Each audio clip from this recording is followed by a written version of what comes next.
وہ چیزیں جو ذہنی دلیل سے ثابت ہوتی ہیں، یہ ساری یہ جو علمی حوالے سے جو گفتگو ساری چلتی ہے، آسان چیز سمجھنے کے لیے یہ ہے کہ ضروریات دین ہر وہ چیز ہے کہ جس کو ہمارے علماء کرام نے، ہمارے جو اہل علم حضرات ہیں، انہوں نے بیان کر دیے کہ یہ چیز ضروریات دین میں داخل ہے، تو ہمارا اس پر ایمان لانا بے حد ضروری ہے۔ اگر اس چیز کا ہم انکار کر دیں گے، ضروریات دین میں سے کسی ایک چیز کا بھی انکار کر دینے والا شخص کافر ہو جاتا ہے۔ تو اپنی طرف سے ایک عام شخص یہ ڈکلیئر نہیں کر سکتا، یہ بتا نہیں سکتا کہ یہ چیز ضروریات دین میں سے ہے، یہ تو تم نے اس کو نہیں مانا تو تم کافر ہو جاؤ گے۔ ایسا نہیں ہوتا، ہر چیز ضروریات دین میں نہیں آتی ہے۔ تو اس کی بہت ساری مثالیں آتی ہیں۔ تو جو چیزیں جو اہل علم نے ہمیں بتا دی کہ یہ چیز ضروریات دین میں سے، اگر اس کا ہم نے انکار کیا تو ایسا شخص جو ہے وہ کافر ہو جائے گا۔ تو یہاں پہ جو ہے نا، جس چیز کا بتایا گیا کہ ایمان لانا ہے، اور کس پر ایمان کا مطلب ہے کہ جو بن دیکھے جو ضروریات دین میں سے جو چیزیں داخل ہیں ان کی تصدیق کرنے والا، دل سے تصدیق کرنے والا، اور والے کو کیا کہتے ہیں، مطلب وہ مومن کہلائے گا، اور اس چیز کو کیا کہا جاتا ہے، ایمان کہا جاتا ہے۔ اور پھر عمل کیا ہوتا ہے؟ عمل ہوتا ہے کہ جو ہمارے اعمال ہے،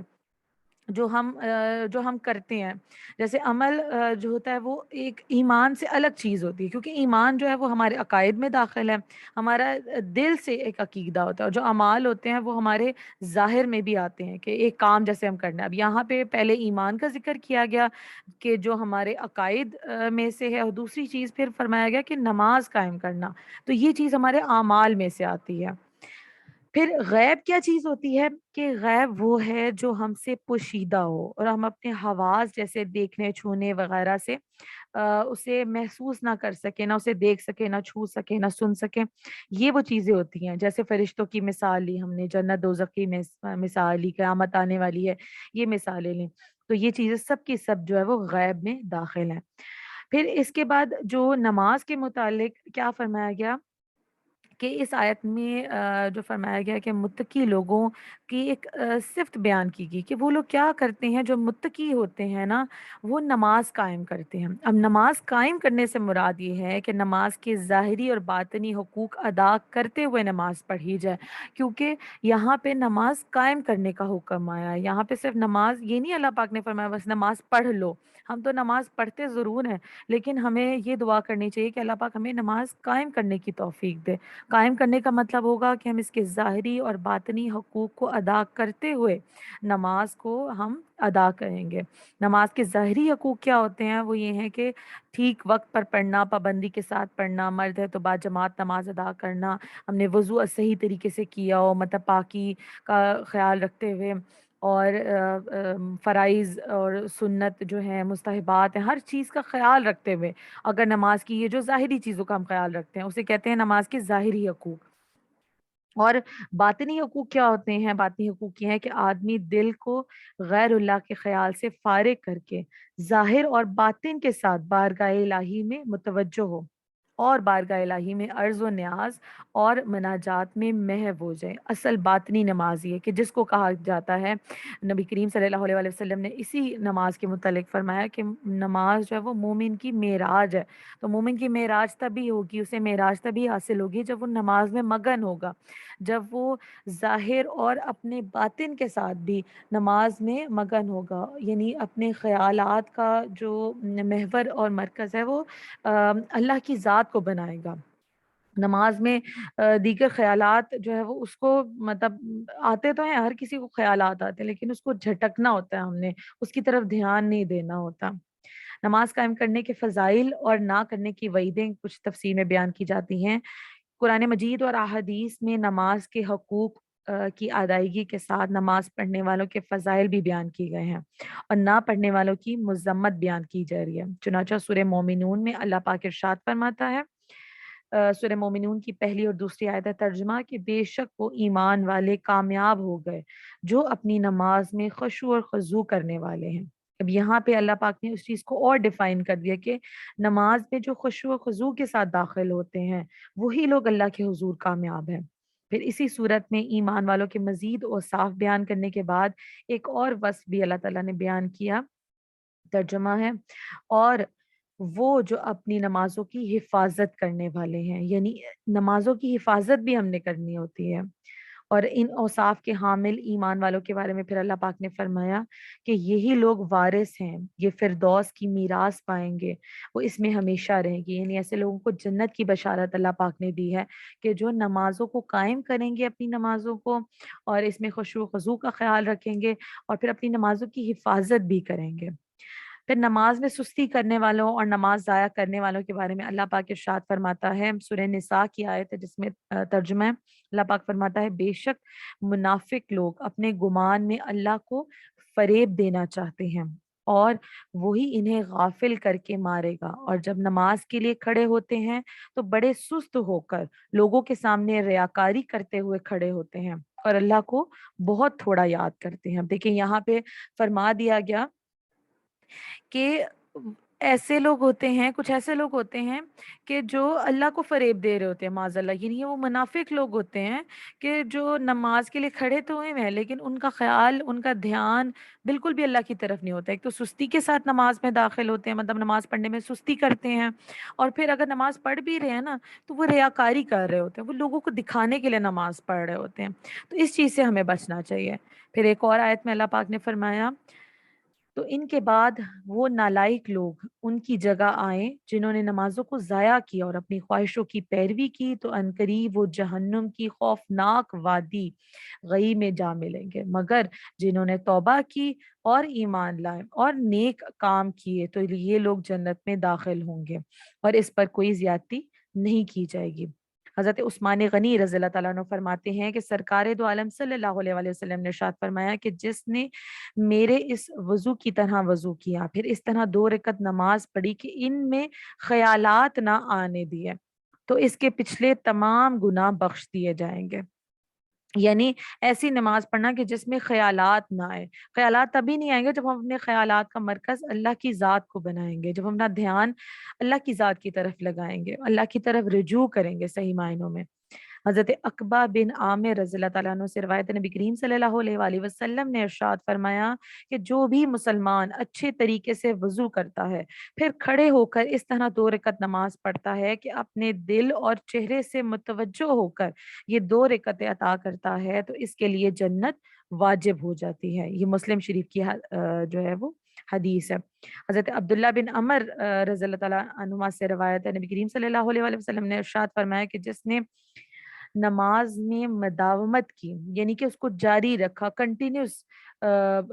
مطلب کنٹینیو اس کو ادا کیا، تو قیامت کے دن وہ نماز کے لیے نور، برہان اور نجات ہوگی۔ وہ جو نماز ہوگی نا وہ اس کے لیے نور بن کے آئے گی، وہ اس کے لیے نجات کا باعث بنے گی۔ اور جس نے نماز کی حفاظت نہ کی تو اس کے لیے نہ نور ہوگا، نہ برہان، نہ نجات، اور وہ قیامت کے دن قارون، فرعون، حامان اور ابی بن خلف کے ساتھ ہوگا۔ یعنی یہ وہ کافر لوگ ہیں کہ جس نے اپنی نماز کی حفاظت نہیں کی نا تو اس کا انجام پھر اس طرح سے ہوگا۔ اللہ تعالی ہم سب کو ایسے انجام سے بچائے۔ اگلی روایت ہے جس میں حضرت ابو سعید خدری رضی اللہ تعالیٰ عنہ سے روایت ہے کہ نبی کریم صلی اللہ علیہ وآلہ وسلم نے ارشاد فرمایا کہ جس نے جان بوجھ کر نماز چھوڑی تو جہنم کے اس دروازے پر اس کا نام لکھ دیا جائے گا کہ جس سے وہ داخل ہوگا۔ پھر جو اگلی بات ایک یہ تو نماز کے متعلق، پھر تھوڑا سا مختصراً جو بیان کریں گے ہم کہ اللہ کی راہ میں خرچ کرنے کے متعلق جو اسی آیت میں فرمایا گیا۔ اب آیت کے اس حصے میں متقی لوگوں کا تیسرا وصف بیان کیا گیا ہے۔ پہلے تو ایمان، پھر دوسرا نماز، پھر تیسرا خرچ کرنا، کہ وہ اللہ تعالیٰ کے دیے ہوئے رزق میں سے کچھ اللہ تعالیٰ کی راہ میں خرچ کرتے ہیں۔ راہ خدا میں خرچ کرنے سے یا یہاں پہ زکوٰۃ مراد ہے، جیسے کئی جگہوں پر نماز کے ساتھ زکوٰۃ کا تذکرہ آتا ہے، یا اس سے مراد تمام قسم کے صدقات وغیرہ جیسے غریبوں، مسکینوں، یتیموں، طلباء، علماء اور مساجد وغیرہ کو دینا۔ نیز اولیاء کرام یا فوت شدہ کے ایصال ثواب کے لیے جو خرچ کیا جاتا ہے وہ بھی اسی میں داخل ہوتا ہے، کہ یہ سب کے سب جو ہیں وہ صدقات نافلہ، یہ نفلی صدقات میں سے ہیں۔ مطلب یا تو اس سے مراد یہاں پہ ہے کہ اللہ تعالیٰ نے یہاں پہ زکوٰۃ کا حکم دیا ہے، اور دوسری بات ہے کہ یا تو یہاں پہ پھر مراد لی گئی ہے کہ جو نفلی صدقات ہیں ان کا بھی حکم دیا گیا ہے۔ یہ تھا ہمارا نور قرآن کا سیگمنٹ۔ پھر اگلا جو ہم پڑھتے ہیں، آج ہم پڑھیں گے محرم الحرام کا تعارف۔ محرم الحرام جو ہے، ہم سب جانتے ہیں کہ اسلامی مہینوں میں سب سے پہلا مہینہ جو ہے وہ محرم الحرام کا مہینہ ہے۔ اسلامی مہینوں میں سے پہلا مہینہ ہے، اور یہ بہت ہی برکتوں والا مہینہ ہے۔ محرم کو جو ہے وہ اللہ پاک کو اس مہینے سے بڑی محبت ہے، اور اللہ پاک نے اسلامی سال کا آغاز بھی جو ہے وہ اسی مہینے سے کیا، اور محرم کو جو ہے وہ بڑی برکتوں والا مہینہ کہا جاتا ہے، کیونکہ اس میں جو ہم نیک اعمال کرتے ہیں اس کا اجر و ثواب بہت زیادہ بڑھا کے اللہ پاک ہمیں دیتا ہے۔ اور پھر خاص طور پہ جو عاشورہ کا دن آتا ہے، یعنی اس مہینے کی جو 10 تاریخ، جس کو خاص فضیلت حاصل ہے، اس دن کو یوم عاشور بھی کہا جاتا ہے۔ اب اس دن کو ایک تو سب سے جو ہم امت مسلمہ کے لیے جو سب سے اہم واقعہ ہے وہ ہے حضرت امام حسین پاک کی شہادت، واقع کربلا جو اس دن ہوا۔ پھر اس کے علاوہ بہت سارے اور بھی واقعات ہیں جو محرم الحرام میں ہوئے ہیں، مطلب اور آگے بھی ہوں گے، جیسے اب قیامت کا دن ہے وہ بھی محرم یہی آتا ہے روایات میں کہ عاشورہ کے دن ہی قیامت جو ہے وہ قائم ہوگی۔ تو مختصراً جو ہے وہ واقع کربلا کو بیان کرتے ہیں، کیونکہ ہم نے اس چیز کو مختصراً بیان کرنا ہے۔ ہر مہینے کے بارے میں ہم تھوڑا تھوڑا پڑھیں گے اسلامی مہینوں کے متعلق۔ تو محرم الحرام میں جو عاشورہ کا دن آتا ہے، اس کو واقع کربلا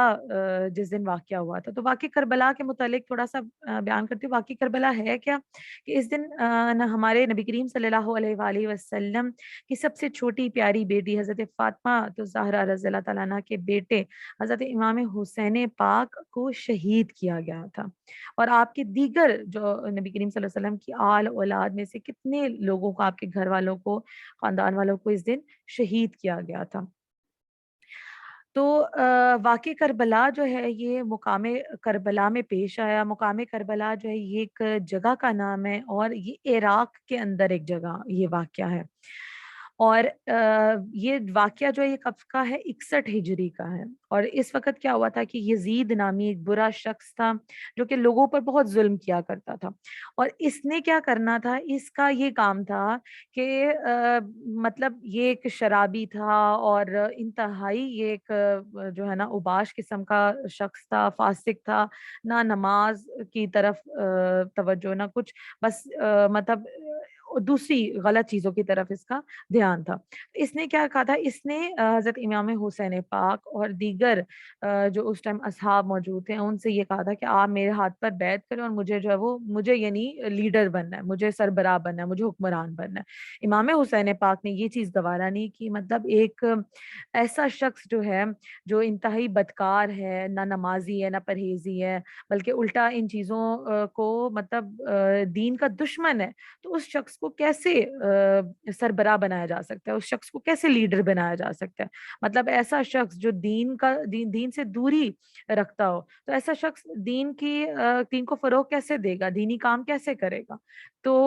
اس چیز کو گوارا نہ کرتے ہوئے پھر امام حسین پاک نے اس کی بیعت کرنے سے جو ہے وہ انکار کر دیا تھا،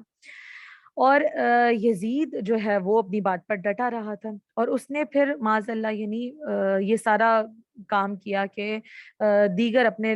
جو ہے لوگوں کو اپنے ساتھ ملایا، اور پھر کیا کیا کہ امام حسین پاک کو اسی کربلا کے مقام پر اور آپ کے ساتھیوں کو جو ہے وہ شہید کیا گیا تھا۔ اس میں جو ہے وہ کوفہ کے بہت سارے لوگ بھی شامل تھے۔ کوفہ جو تھا وہ بھی عراق کا ایک شہر تھا، جن لوگوں نے مطلب ان لوگوں نے جھوٹ بول کر امام حسین پاک کو بلایا تھا پہلے، اور کہا تھا کہ آپ مدینہ پاک سے یہاں تشریف لے آئیں ہمارے پاس، اور ہم جو ہے وہ آپ کے ہاتھ پر بیعت کریں گے، ہم آپ کو لیڈر مانتے ہیں، اور ہم یزید کو نہیں مانتے۔ لیکن جب امام حسین پاک تشریف لے آئے، اور بہت سارے خطوط بھیجے گئے تھے حضرت امام حسین پاک کو، تو جب امام حسین پاک تشریف لے آئے تو کیا ہوا کہ یہ لوگ سب کے سب مکر گئے تھے، اور یہ یزید کی فوج میں شامل ہو گئے تھے۔ بہرحال بعد میں ان سب کے ساتھ بہت زیادہ برا ہوا تھا، مطلب دنیا میں بھی ایسے لوگوں کے ساتھ بہت برا ہوتا ہے، اور آخرت میں بھی ان کا انجام بہت ہی برا ہوگا۔ اب 10 محرم کے دن ہمارے لیے کرنے کے کیا کام ہے کہ اس کے حوالے سے نبی کریم صلی اللہ علیہ وسلم کا ارشاد مبارک ہم پڑھتے ہیں کہ حضور صلی اللہ علیہ وآلہ وسلم نے ہمیں اس دن کے متعلق کیا فرمایا۔ تو حضور صلی اللہ علیہ وآلہ وسلم نے فرمایا کہ اگر مومن زمین بھر سونا خرچ کرے تو بھی عشورے کی فضیلت نہیں پا سکے گا، یعنی جتنا بھی ہم خرچ کریں گے نا، تو اس دن اتنی زیادہ فضیلت ہے اس دن خرچ کرنے کی، اس دن کوئی بھی نیک عمل کرنے کی۔ پھر فرمایا کہ اس دن